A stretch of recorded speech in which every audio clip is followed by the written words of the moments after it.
Today is Tuesday, March 31st, and we just witnessed a legacy game from Jayson Tatum on Sunday night. The Celtics have 50 wins in a gap year, that is according to Jaylen Brown.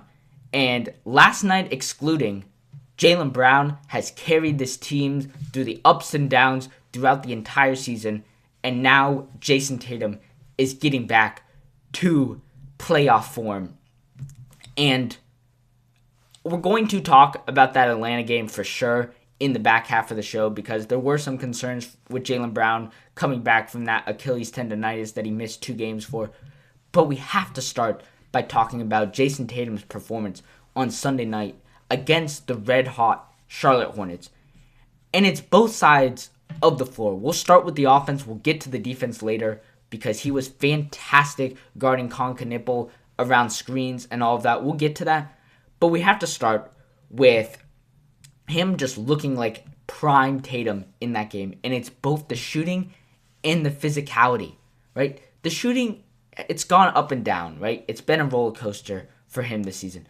But the physicality has been something that Jayson Tatum has struggled with since coming back. And it's not like he is getting hurt or hesitant to, make plays and go up in contact. But he hasn't had that extra athleticism, that extra step, which has allowed him to get by a defender. And for the first time against the Charlotte Hornets. Now, the Charlotte Hornets aren't a great defensive team, but you have to be somewhat competent to, have a win streak and just be, one of the best teams since January, right? You have to have some sort of competent defense to be able to withstand that. And their offense is fantastic. We'll get to that later. But he was able to drive past defenders and get to the rim, whether a one-handed dunk, a two-handed dunk. He was, I didn't get a chance to look at which foot he was leaving off of. I don't really care at this point. But he was getting by defenders for the first time, it felt like, this season. He was able to get a step on them, euro, or just drive past a center in Kalkbrenner on almost every single play, right? And, he hasn't been able to do that for the most part this season. He's been trying to, but defenders have been able to stay in front of him, and that has forced Jayson Tatum to take a lot of, jumpers over the top of defenders, and those are harder shots to make, and obviously his efficiency in those has not been great this season, and rightfully so, right? Those are one of the hardest shots to make, especially because he's not getting separation. It's really hard for him to drive forward and then try and step back for a mid-range jumper or a 3, whatever it may be, right? It's a lot easier for him to drive forward and then go straight up and shoot those, but then you're sort of falling forward a little bit, and those can be harder shots to make as well. But the easier shots are when you get that separation and you can fall back a little bit and get an extra foot of space. But because he's not being able to do that, he's using his arms to sort of account for his legs not being quite back, and that has allowed him to sort of thrust there's too much movement in his arms trying to adjust for his feet. And we've talked about this before at the rim, right? Trying to adjust his arms to, adjust to his feet. And it hasn't worked well. He was smoking bunnies at the rim, right? And the first time we saw in that Hornets game, he was able to use his feet to get to where he wanted instead of using his arms to shoot the ball over the top of defenders. And that worked out perfectly because he was fantastic throughout the entire game, right? There's been stretches where he's looked good, but then he'd have a quarter where he'd fall off. And I thought that Hornets game was the first time where we got a consistent 35 minutes from him where he was dominant in all aspects of the game, and there was no drop-off at any point, right? And on that 35 minutes a night, that's another credit to Jayson Tatum. He must have been doing stuff before he came back against Dallas for at least a month or so, because he comes in and plays 20 minutes, right? That's expected. He's going to play around there. And then immediately he goes up to 25, 26 minutes, then to 30 minutes. There's no setbacks. He's not staying at 20. That's the biggest thing you'd think. You'd think he'd be, settling around 20 minutes for a long time, but clearly he'd been doing work behind the scenes, because immediately he's able to go up to 27 minutes, and then he stays at 20 minutes. He progresses. He gets up to 35 minutes, which he played in that Hornets game, right? And obviously he didn't play against Atlanta in the back-to-back, rightfully so. I don't think he'll play in the back-to-back, the last back-to-back that the Celtics have in a week or so. But he isn't, declining. There's no setbacks whatsoever with him. And that's a credit to him, to the coaching staff, to the medical staff, all of that have ramped him up over the last, year plus, approaching a year on May 3rd that he went down. So real credit to him. And I think he'll still continue to be up and down shooting wise, but I think, we can safely say that the athleticism is back. And that's the biggest part, because without the athleticism, you're never going to be able to succeed, because it's too hard to adjust your arms each and every time for, unexpected, legs. I'm not going to say legs falling out from under him, but legs maybe not doing exactly what he plans to do, right? And that's too hard to adjust your arms. You're always going to have poor efficiency when you do that. And so it's great to see, as I said, that he is back to using his legs to get where he wants to get, right? That's the offensive side. The defensive side, I actually would give him even more credit to this, because the Celtics have struggled with guards, specifically guards like Knippel, who, is almost a baby Steph Curry at this point, right? Guards that are just coming around the screen and shooting a wide open three. The Celtics are playing that drop coverage almost every possession, because it's hard for Keita, Garza, whoever's on the court, really hard for most centers in the league to come out and guard on the perimeter. And so you're getting that drop coverage, and the Celtics, for the most part, have done a great job at defending this.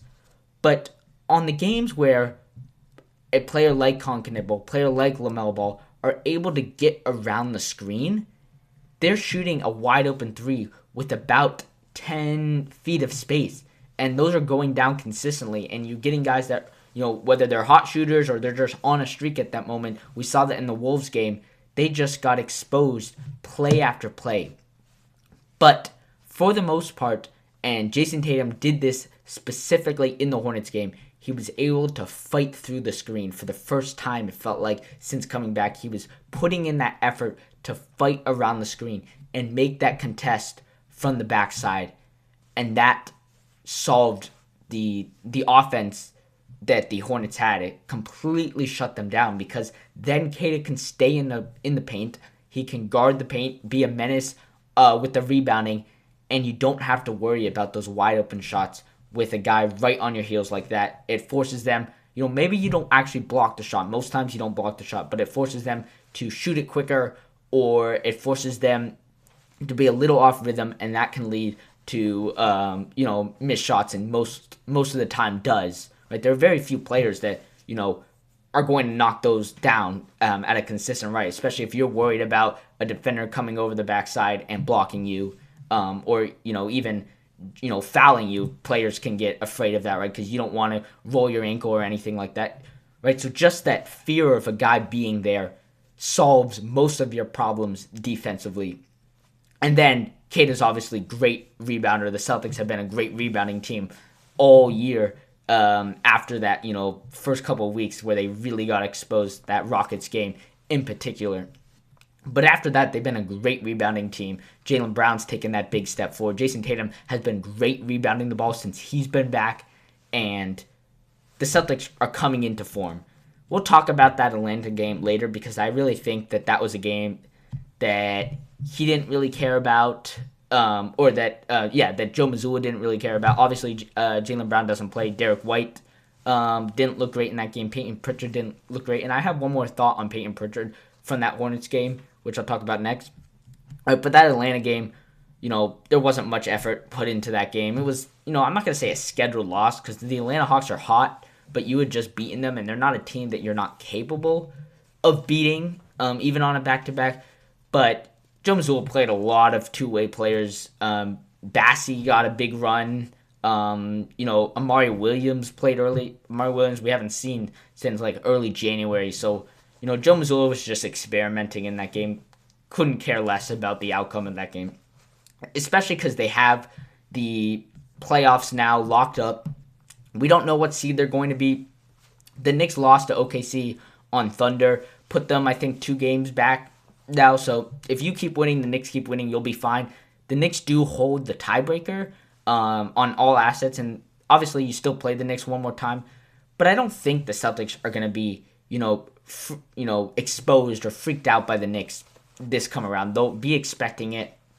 Jayson Tatum hopefully will be ramped up by the time you would match him in a second round series. And to be honest, Mikal Bridges hasn't looked great this season. There's been some defensive problems with the Knicks. I don't think you're going to have a problem with the Knicks like you did last season, right? And you really haven't had a problem with the Knicks over the last many years until that postseason, right? You swept them last season in the regular season. So that was just a weird, sort of series. Obviously, all ending with the Jayson Tatum Achilles and blowing this team up. But you are now in a great spot this season, but next season to come, assuming everybody can stay healthy, because you have a lot of role players that we'll see what happens in the next couple of years with an expansion draft. You'll have to decide who to keep, but that's still a couple years down the road. But for this season, for next season, you're in a great spot financially, but also, depth-wise, right? We'll see how much, of a run a guy like Ugo Gonzalez gets in these playoffs. Walsh. Baylor Sharman, I think, will get a bigger run because he's earned it. Because he's played very, very much like another guard that obviously can knock down threes. He didn't play in that Atlanta game for most of the second half. He starts the game, but then Hauser goes back in the second half after a pretty stupid behind the backboard 3 that he tried to take in the first half. Pretty ill-advised shot that obviously didn't go in, and Joe Mazzulla sat him for the rest of the game pretty much at that point. But to wrap up the Jayson Tatum conversation, Jayson Tatum, if you get a Jayson Tatum anywhere near or better than you got in that Hornets game, this team is the favorites. I mean, they're already the favorites, but I don't think a team in the Eastern Conference can beat a Jayson Tatum, a Jaylen Brown, a Payton Pritchard, a Derrick White like that. Now, Derrick White has struggled this season, but you're not going to ever leave him open. So you're not going to be able to double Jayson Tatum. You're not going to be able to double Jaylen Brown. And that's going to extremely open up everything for the offense in these playoffs. So I'm super excited to see over the last couple of games. We only have about 8 games to go here. I'm super excited to see how Jayson Tatum finishes this stretch and heads in to round 1. We'll see. We'll do a little scoreboard watching at the end of the show. We'll see, who they're going to play. I really, Philly is in that spot right now. Who knows with Philly? Philly's in a free fall right now. But if they can win 1 or 2 play-in games, they would not be a good matchup to see in the first round, especially because they're probably the team that everybody had the biggest gap between their low and their floor and their ceiling, right? They could be a championship team in their ceiling. They could also be a lottery team in their floor. Nobody knows what's going to happen with that team because of all the injuries, because of all the suspensions. Paul George, just a wild team. One of the most wild teams over the last many seasons in terms of expectations versus reality in both directions.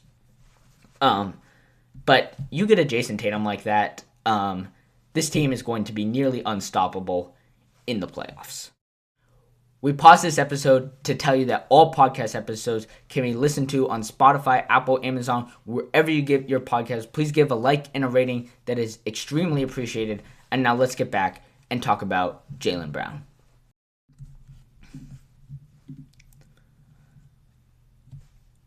I'm not panicking about Jaylen Brown at this point, right? He got the couple of days off. If he had missed this Atlanta game, we'd be concerned, but he's good enough to play. He didn't have a great game shooting-wise, for sure. Nobody did in this game. He didn't look right physically.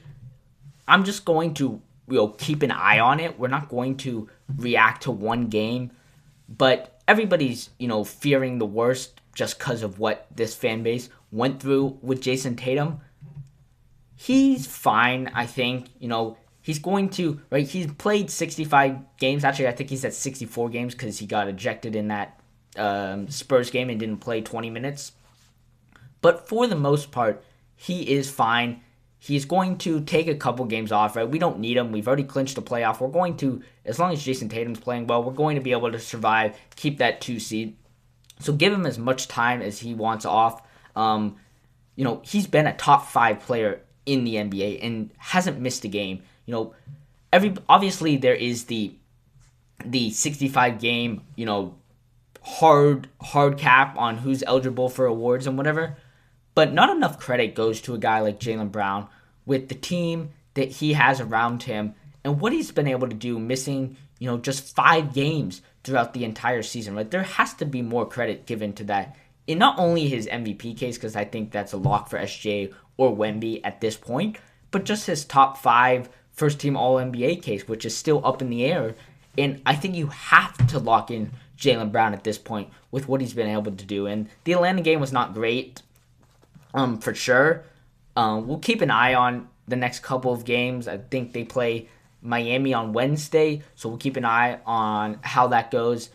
If it starts, if he's not looking great physically, if he's not looking great shooting-wise, we'll start to, wonder and take a deeper look into his performances. But right now, as long as he's healthy enough to play with what he's done this season for you, you'll take that. Give him as much time as you want off, and Jayson Tatum can carry this team down the stretch. Now, Derrick White and Payton Pritchard need to step up offensively and be more consistent. I said we'd get into Payton Pritchard. I think I forgot about that, but we'll talk about him now. Right?